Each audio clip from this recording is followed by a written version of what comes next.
Post-secondary education, whether university, community college, or technical training, is increasingly part of the conversation about what is needed for career success. But today, fewer than half of Arizona high school graduates enroll in any form of post-secondary education, and even fewer complete their degrees or credentials. The good news? Arizonans see solutions. Data from the Center for the Future of Arizona shows 87% support reducing financial barriers to college of all types, 93% support giving students access to dual enrollment or early college credit while still in high school. Arizonans also agree our public universities, community colleges, and career training programs are essential. So let's welcome our panelists to talk about access to this type of education. Susan Bitter-Smith from the Maricopa County Community College District. Jadyn Fisher, student regent on the Arizona Board of Regents. Merrill Kemp-Wilcox from Pima JTED, and Rich Nickel from Education Forward Arizona. Thank you all for being here so much. Thank you. Thank you. Rich, let's start off with a brief background on Education Forward Arizona, what the organization's mission is. And I want to go back to that statistic that I mentioned as we were starting. Center for the Future of Arizona shows fewer than half of high school graduates enroll in a post-secondary program. It seems like an incredibly low number. How did we get there, and how do we somehow try to fix that? Super complicated question. Education Forward Arizona is a statewide 501c3 nonprofit. We really focus on advocating for and also helping create and model programs that increase our attainment rate in the state because we know that's good for Arizona's economy and Arizona as a whole. When we talk about that, what is now 47% rate, it's simply unsustainable from a business perspective especially. And that's gone down a full 6 percentage points since before COVID. So has something to do with it. But if you look at the ecosystem we're in, number one, post-secondary, to a lot of people, the perception of affordability is a big issue. So we did a poll a couple of years ago and asked people that had gone to college but hadn't, or any type of post-secondary, when we talk about that, gone, not completed, or those who just decided not to go. And we said, okay, what was the barrier here? And a lot of things we see on the political signs ended up not being the barrier in their mind, right? So I didn't think I'd fit in there. I had, didn't want to go because of some gender issues. Those type of things didn't poll. Here's what polled. It cost a lot. And all the costs associated with the cost were also keeping people as a barrier. So we're working on affordability here in the state, I think, in post-secondary. The Arizona Promise program this year, the community colleges also have a Promise program that was legislated. But there's also other things happening in the preparation stage of that I think people are starting to look at, like more counselors, more dual enrollment, things of that nature. Until we get some of that solved and some investment and some of those things that help, we're going to remain, I think, in this situation where we're below 50%, unfortunately. And no shock, we'll talk about affordability a little bit later on the panel. Susan, you're a member of the Maricopa County Community College District Board. Give us a quick explanation. I think people know how massive it is, but it's the biggest one in the country by enrollment. We are the largest community college district in the country. 10 individual campuses. We service about 140,000 students in a given time, and a variety of products, and which is I think one of the ongoing solutions potentially to this, because we certainly are a more affordable opportunity for post-secondary education. We offer the traditional associate degrees. We have now fast-track certification programs that place you right into employment. We have a lot of special programs that have been funded for very specific industries with corporate participation. And we now actually can offer bachelor's degrees. We have 11 accredited bachelor's degrees program, ranging from education to AI, to nursing, to business administration. Those programs will provide the equivalent of a 4-year degree, but for a much less expensive cost. Well, I'll stick with you for a more specific question about that. So how do community colleges work with universities, or is there competitiveness? Is there a way of having more collaboration there to fix some of the problems we're going to be talking about? We certainly have a collaborative relationship with the 3 public institutions and with some of our private 4-year partners as well. And I think it's very cordial. We worked our way through the 4-year degree bachelor's program issue, and we have that resolved. So anyone who walks out the door with an associate's degree is automatically accepted to any of the Arizona universities. We have an ongoing relationship with them in terms of making sure that everything gets transferred. There is a collaboration with admissions teams in our district as well as the state institutions. Could it be better? Of course. Can we do a better job of informing people that it's that simple to do? Absolutely. So I think there's where some of our challenges are. Merrill, let me turn to you. Let's talk about Pima JTED. Explain to people what JTED even stands for to start with? Pima JTED stands for the Joint Technical Education District. We are a type of entity called a CTED, Career and Technical Education District. What that means is that our space we are a public district that only works with career and tech ed. Things that people used to call vocational training or shop class has evolved into a really robust and sort of high-end training program, really sophisticated training program to help equip students in industries relevant to Arizona, sort of across the spectrum.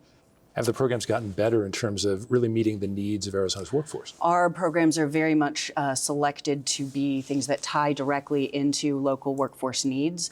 We are a place where students, and we operate at the high school level, so we have 9th, 10th, 11th, 12th graders who can cut their teeth in a field, really understand, I like machines, I like engines, is automotive for me, is more of machining for me, is construction for me.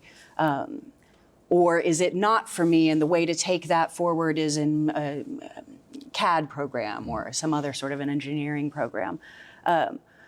This is a space where young people can figure out and sort of try their hand at things and then figure out what is the pathway that goes forward to that, either into the post-secondary space through the community colleges or the university system, or directly to work. All of our programs are built to provide people with certifications that are credentials that have value in industry. And talking about the affordability piece, one of the benefits of that is it's a foot in the door for people to get an entry-level position somewhere that they will then pay for the next steps that they need. Because it is at the high school level, it's programs that very much are your first step down a path. And there needs to be further training in post-secondary spaces. But we help sort of equip people to understand what those opportunities are. Susan, where do community colleges fit in there with CTE and what community colleges are providing for workforce development in particular? Very much fit together. And again, coordination is key to that, but we can take the next step where we actually have fast track certification programs that are piloted and owned by employers. Mm-hmm. So you literally walk from the classroom at the end of 6 or 8 or 10 weeks the next day into a job. And that is, I think, an evolving way of making sure you have affordable opportunities that have guaranteed results. So we do work very much in companionship with at least the JTEDs in Maricopa County. Can we do, again, more communication to our participants, to our students, to parents that these are opportunities? That's what I'm hoping is happening today. Okay. Jadyn, let's get you in the conversation. I think people hear student regent, I would think many people observing or watching or listening are thinking, not really sure what that is. So please give us a description. How did you get in that role and what is it that you do? Yeah, absolutely. So I started in middle school as a part of student government. And once I entered school at Northern Arizona University, an opportunity came to me to apply to be student regent, which is basically a student representative on the governing board for ASU, NAU, and U of A. And so on that board, now that I'm in my second year, I'm a voting member. I get to have just as much of a say as any of the other regents on the board. And I get to help shape the way that our public university system looks in Arizona. So based on the early questions we've talked about, opportunities, whether it's affordability or something else, what rings true for you as someone who's gone through that experience fairly recently? Mm-hmm. I think that a big barrier with students is affordability, as we've been talking about, as well as like mental health and just these students coming out of high school and not really being sure of where to go. And I think it's amazing how in Arizona we have all of these options. We have CTE programs that allow them to discover what their passions may be. There's community colleges who allow them to kind of get like a taste for what is out there. And so a lot of the work that I've been able to do on the board this year is surrounding mental health and well-being, which is a big, big driver of keeping students in college and not dropping out. So I've been able to go around the different schools and conduct these listening sessions, hearing from students and using this to actually inform change. And it's caught some like national attention. So it's been really wonderful to see how that impact goes into play. Rich, you want to jump in on that? No, it's super important what's going on there. The Board of Regents really has taken a leadership position on how we further access, especially in working with some groups that maybe traditionally we haven't thought about. So I think that work's to be commended, along with the work of everybody here. I'm going to stick with you to talk more about accessibility overall, because yes, we're going to talk about affordability, I promise. I'm not just teasing that. But as far as accessibility overall, Maricopa County dominates the state, but we have a lot of people who live in other areas of the state, rural, in some cases tribal, low income. How has the state been doing as far as accessibility? How can an organization like yours help accessibility grow? I think when you think about accessibility, what we're really focused on are including more people into this really crucial pipeline between education, moving into workforce that are from Arizona. It's not sustainable for us to keep flying people in from all over the world or all over the United States to fill these great jobs we have, right? So that's kind of the core of really what we're doing and why we're doing this. Number one, we need to, make sure that students across the state, regardless of where they're from, and some of these places you're really pointing towards, some of the what we're seeing as challenges is getting the right information at the right time. A lot of that because sometimes we don't have the professionals in place. And one of the things that Arizona faces as a challenge, and has been for some time, is that our academic counselors and our college and career counselors are few and far between. Arizona today does have the highest ratio of students to every counselor in the country. And it's not by a little, it's by a lot. And so that's one of the things that we're constantly seeing is when is the right time to get that information, and then when it is, how do you help families better understand their options? A lot of tools are coming out for that right now that are really good. And then, of course, how do we talk to them about the perception of affordability as an access piece versus what they can really expect. And then finally, because Arizona does not have historically a strong financial aid system targeted to low-income communities and low-income families, we're super reliant on federal funding like Pell Grants and student loans. All that comes through completing the FAFSA, which is its own animal, right? So, and we're all trying to be helpful. And when I say we here, the collective we in the community, really trying to be helpful around getting those students on track to complete the right paperwork, to give them that hope and direction that they can attend. And so that's a lot of what makes up the access puzzle, is information and resources. Merrill, you wanted to get in on this? I did. The access question, I think, is really critical. One of the things that I know you've talked about it in some of your other panels earlier today. When you look at how many students go to post-secondary, complete post-secondary, if we're trying to increase the output on the other side of that for industry, for our economy, for our community, the biggest intervention points are before they ever get onto a college campus. And by college, I mean anything post-secondary. I mean trade school, I mean community college, I mean university, whatever. And that's one of the spaces that career and tech ed plays a big role, because we do have CTE classrooms in high schools in every public school district across the state. We have access for students who are homeschooled or private schooled or at charter schools, et cetera. There are a lot of ways that you can bring young people and their parents together to start thinking, okay, I like health care. What does that mean? What could that look like? And be in a classroom where they can put their hands on tools, do real activities, have that mindset to think forward. And it's our job as the district to bring in guest speakers and connect with industry and help lay out those pipelines and those pathways. I think across the board, when you ask people what jobs are available out there, your average 10th grader doesn't really know, and neither do their parents, and neither do I, and I stand in this space. Susan, that really strikes me, because I think a lot of people some of us who are in certain circles think, oh, well, why do you need to get the information out there? What are you talking about? And yet there are so many people with so many other things going on in their lives. How does the community college district raise the information and say, there are so many opportunities out here, don't miss out?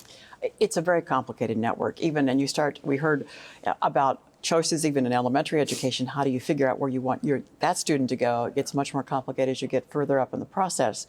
And part of the challenge we have is not having that information out there. It's also things keep changing. Rich mentioned the changing nature of federal funding, and obviously many of the programs that we offer, particularly those that are segmented to certain industries, are funded with federal grants that may or may not be continuing. So part of what we hope to do is to continue to try to reach out to the corporate world for two reasons. One, to help us educate their employees, their communication links, and two, to be more participatory in what they do for funding, because it won't be sustainable unless we have some other dollars which at the end of the day will actually support the economy. Yeah. So Jadyn, again, I'm going to come to you as the young person on our panel, even though you were in student government in 8th grade. Is this something that you were finding out? Did your parents know what was going on? Did your friends know what was going on? Did they know that there were other opportunities? You didn't necessarily have to take the traditional university path. You could go to a JTED, you could go to a CTE, you could go to a community college. Was all that information available to you? Generally, but it definitely is. I feel like there's so much information out there that it's really easy to get kind of clouded and not be able to kind of see what is like actually going on without talking to real people. So I was fortunate to go to a high school that had CTE programs, and I've seen tons of my friends and colleagues be able to kind of pick up that path and get an idea for what they want to do in their future and get some of those questions answered.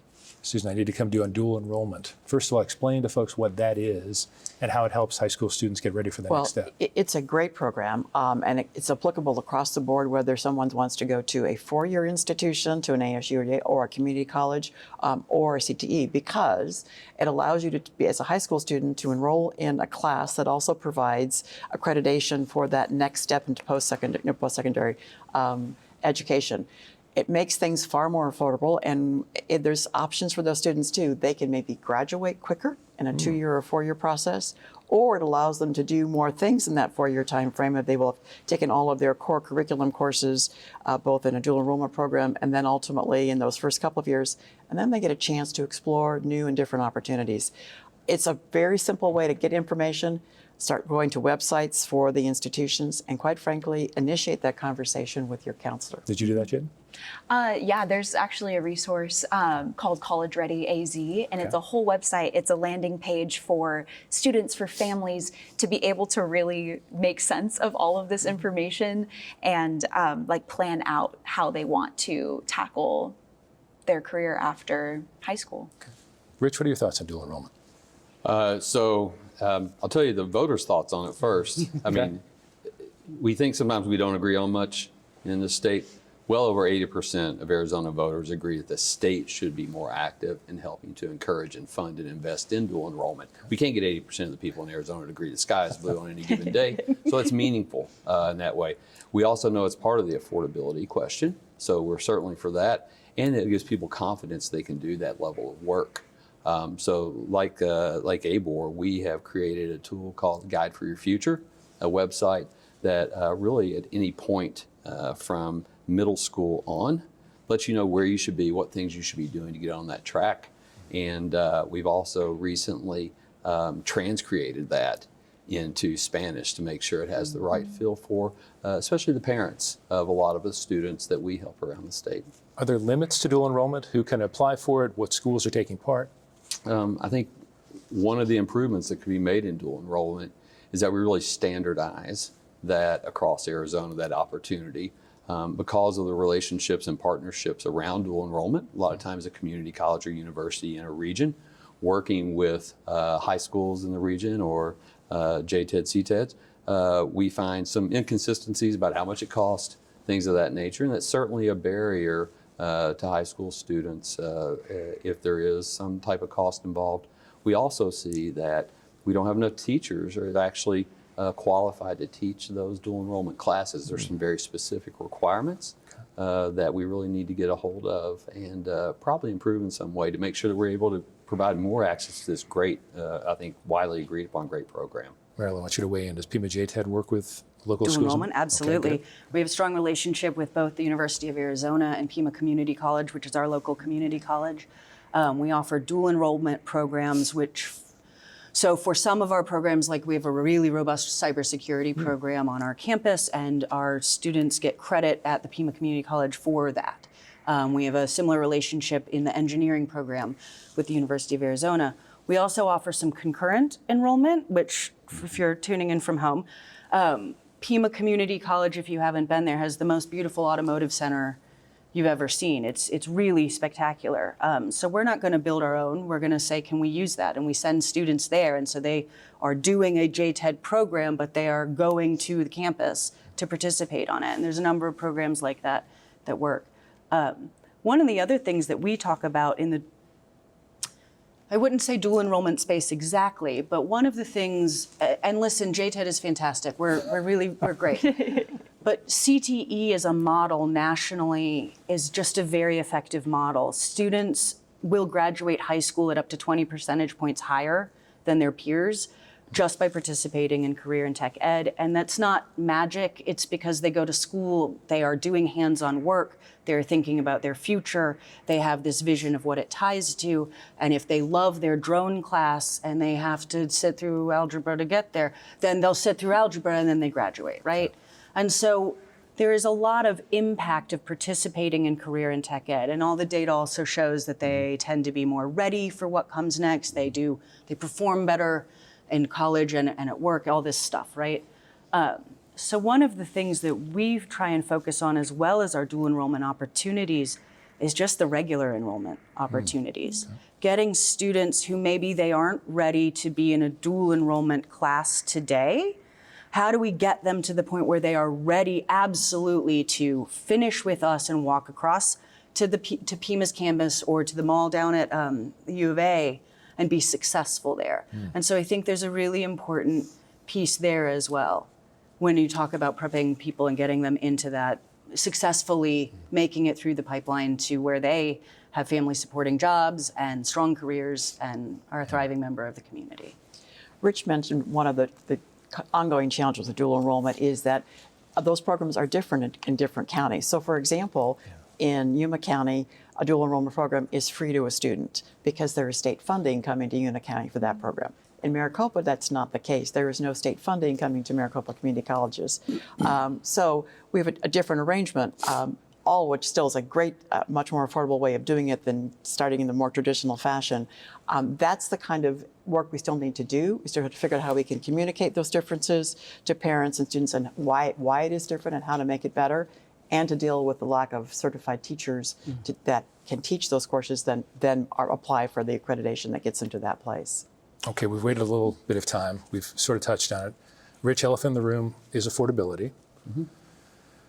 Arizona's not alone when it comes to that, I wouldn't think, although we're focused on what's going on in Arizona. What are the biggest challenges of countering that lack of affordability? Have things gotten any better? Have they actually gotten more challenging? So let me start by saying Education for Arizona looks at this constantly. And one thing we do know from the data that's out there, we're not making this up, is that Arizona institutions, by national standards, are not unaffordable, okay? We fall right where we should. Our community colleges are very affordable. Our public universities are right in the middle of the pack, doing a great job at containing cost.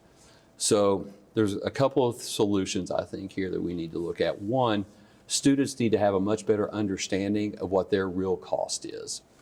If you ask somebody at the universities, they will tell you if a student wants to come here and they make X, we can make it happen, right? I think what we've gotten into, though, is that's a hard message to market. And what ends up happening is a student usually doesn't really know what their situation is going to be, regardless of what kind of education and training after high school they want to get, until they go and talk to somebody there.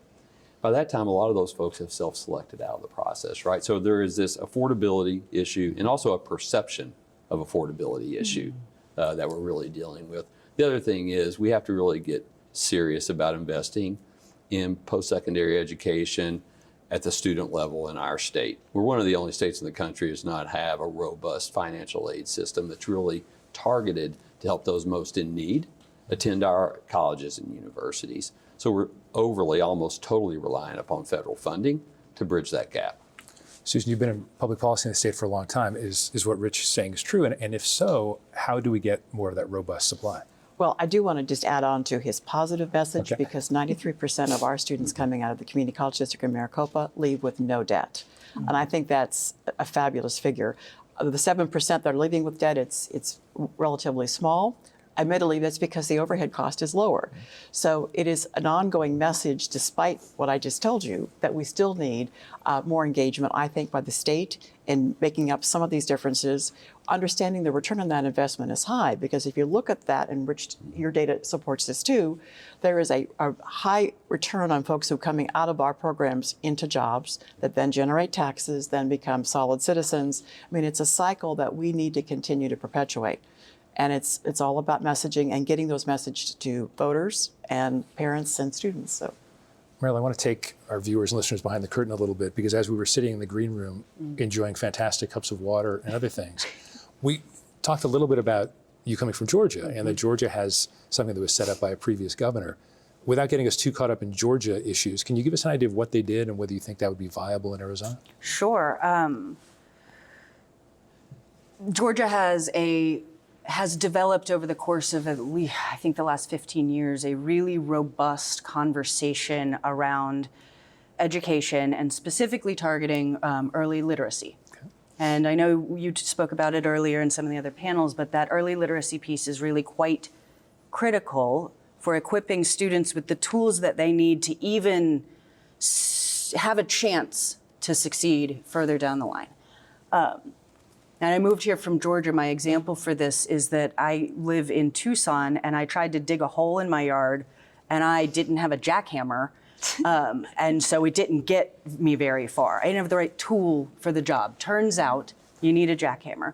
If you don't have basic literacy, you are going to do bad in your math class, even if you're a math kid, right? Because you don't understand the word problems. You're going to do bad and further along.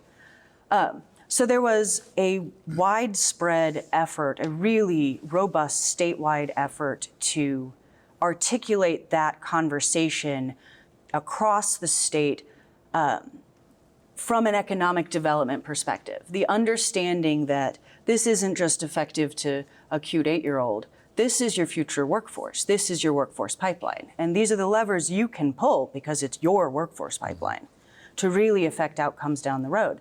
And if you are closing your doors in 5 years or 10 years, then you don't care. If your goal is to put yourself out of business, let it go. But if you want to thrive, then there are some upstream interventions that really need to be put in place.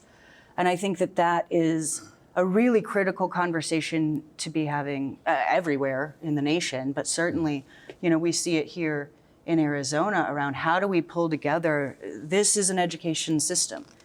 We operate, like I said, at the high school level, but every student who comes to us comes from somewhere. I am invested in the success of early childhood, of our K-12 system, of 3rd grade literacy, 8th grade math, all of these major milestones. And I am invested in the success of the opportunities that are past us, because we're not successful until we see where our students land 5 or 10 years later. Right.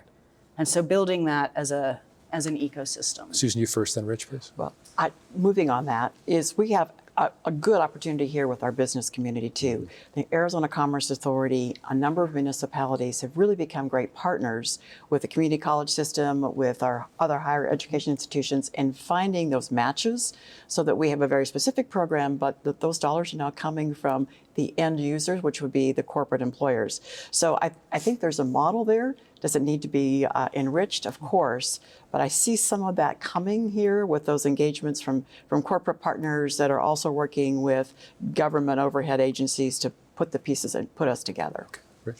I think one of the interesting parts, we in Arizona have started talking a lot more about college promise programs. We have roughly $50 million in university-focused promise program this year. The community colleges just got their first small tranche of funding for that same type of program this year. Georgia, interestingly enough, was the first state in the country to have a promise program called the Hope Scholarship. It was lottery funded, and it's about 10 times bigger as far as funding goes than what we're investing in Arizona right now. We are growing our investment each year. It's funded in different ways, but it's a coincidence that we're talking about Georgia on some other fronts. So that is certainly a great solution. Figuring out how to fund that is a challenge, of course, but the other ways we think about it, scholarships, grants, completing that FAFSA, looking for other ways to get that done. We're having success with that, but Georgia was really a pioneer there. Jadyn, I want to go back to something Rich said a while ago, to sort of end on an optimistic note, if we can. Do you have confidence that we can rebuild a feeling that more Arizonans, more grade school kids, high school kids, whatever, actually feel like there are great opportunities here in the state? Because it certainly feels that way. It certainly feels like quality of life, the chance to have an opportunity or innovation is there. But when Rich was talking, it wasn't just affordability, it was a perception that maybe they couldn't quite do it. What are your thoughts on that? Are we getting there a point of more confidence? And if not, what will it take? I think we are. I think that Arizona is growing right now as well, as we've all seen. And so it's really an exciting time to be in the educational field and in the educational landscape, and to be able to encourage students that they can go further, they can go beyond what they expected. And I think that's really been fueled by the FAFSA completion rates, as Rich was mentioning as well. If a student completes the FAFSA, they are 87% more likely to go to some kind of community college or university, and they're more likely to complete school in that way. Okay. And now we have an audience question. Molly, thanks for joining us. What's your question? Yeah, my name is Molly Bohannon. I cover higher education for the Arizona Center for Investigative Reporting. I'm curious, Arizona employers are consistently reporting shortages in critical fields like healthcare and teaching. What more can be done to get students into post-secondary programs that align with those demands, and to ensure that they opt to stay in Arizona to work in those fields? I think the second part of that question is especially important. Susan, can I have you start with us? Absolutely, you're not wrong. Those are critical fields, which is why those new bachelor's degrees that we've just gotten permitted are starting with education, nursing, artificial intelligence, technology, business. Those are the kinds of things where we can start to begin to funnel graduates into those workforce programs. And whether you not think business is workforce, it truly is. So I think that is the beginning of being able to funnel directly people who will stay here. As more and more people enroll in those programs and more of those bachelor's programs become available through other community colleges, I think we at least start down that path. Rich, only a few seconds on this, but I really want to focus on how do we get graduates to stay in Arizona, even if they get a chance here? Yeah, I think we have to, one thing we have to do is quit having two conversations about workforce and education. And I think it's widely agreed upon. That's kind of what's happening right now. Probably not intentionally, because there are a lot of good programs going on. We have our own program with the state's largest mining company here to help them pipeline people into their own jobs. But what we really need, and what we're hearing loudly, is like, we can't continue to have a conversation about workforce without education people in the room. We can't have a conversation about education without workforce in the room. Until we get to that point, then we're going to continue to talk about all these great things that are going on without really having a cogent and coordinated strategy, which I think that's the opportunity, and that's the way to keep more kids here, is by letting them know where they can be when they graduate. All of you were terrific. Thanks. I know 30 minutes went by very quickly, but let me thank Susan Bittersmith, Jadyn Fisher, Merrill Kemp-Wilcox, Rich Nickel. Thank you all for being here. Thank you. Thank you.